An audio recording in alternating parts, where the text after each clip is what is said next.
Brought to you by the EveryDollar app. Start budgeting for free today. Today's question comes from Ian in Maryland. The Federal Reserve cut interest rates recently. How long will it take for people to see any real impact from that decision?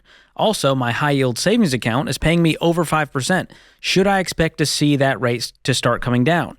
In your opinion, which rate is more important to the economy, the rate we pay to borrow money or the rate we get paid for saving money? A few layers in this question. Let's start with the first one. How long will it take for people to see any real impact from the Fed rate cuts? Well, it depends on the type of debt. Mortgages are going to take longer to be affected. It's not a direct relationship, whereas things with variable rates, credit cards, student loans, car loans will be impacted sooner rather than later. Mm-hmm. Well, my experience is credit cards don't move at all. They charge $1 bazillion in interest, and they will continue to charge exactly $1 bazillion in interest, 18, 22, 24, 28%, whatever it is. And they don't move that up or down based on the Fed rate. The Fed rate is what banks borrow money from other banks at. It's the wholesale banking rate. Okay? So if your bank is paying less to borrow money from another bank, then they don't have to charge you as much interest on the debt that they are issuing. So local bank or bank debt, credit cards are not affected at all. Maybe home equity loans might see a little movement. Maybe car loans might see a little movement. As George said, mortgage interest rates are not determined by the Fed at all. They're determined by the bond market. Now, they generally follow the Fed, but they're not directly connected in any way. It's just trending, prevailing interest rates is all that drives that. And so a 0.5 point drop by the Fed 45 days before a national presidential election, which basically does nothing, is what I'm saying. It's not going to affect your high-yield savings account probably at all. I think we're seeing 0.5 point. Yeah, it goes from 5 to 4.8. If it goes from 5 to 2, yeah, your high-yield savings account is going to go back down where it was when things were 2, right? But right now, you're not going to see. All it was is it's just great and interesting political timing.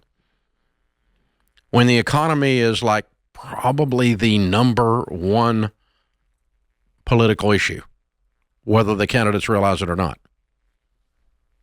It's not some of the other stuff they're talking about. It's the economy. We know because we're talking to you. And you tell us all the time. The things I'm concerned about, they're not talking about up there.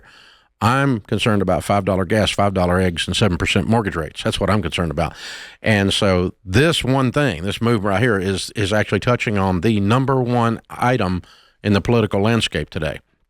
Very difficult to find in history a troubled economy reelecting a party to the White House. They usually get booted from the White House. They get their little eviction notice by a bad economy. Either side. Republicans are in, bad economy. Democrats come in. Vice versa, right? We see it happen all. Is that the old saying, people vote with their wallet? They do. What affects them and their house? They do. So that's what this move is about. And so the actual truth is, Ian, it's not going to make a lot of difference in anything you're seeing. Number one, it's only a 0.5 point. Your high-yield savings account will follow it because when your bank is paying you to save money with them, they are borrowing money from you at 5%.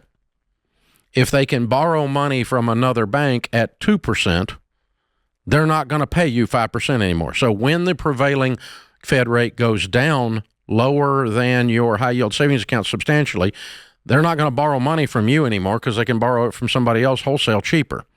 But right now, the Fed rate is fairly close to your high-yield savings account, even with the 0.5 point drop, so they're probably not going to monkey with it much. But when you're saving money in a bank, remember, what you're doing is you're loaning money to the bank at that interest rate.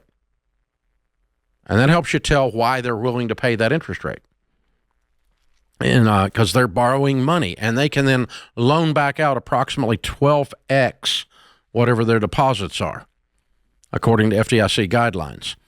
And so if you put $1,000 in there, if you loan them $1,000 at 5%, that allows them to loan other people $12,000 at higher interest at 7% on They're making profit on the car loan, and they make the spread on that. And that's exactly how banking works.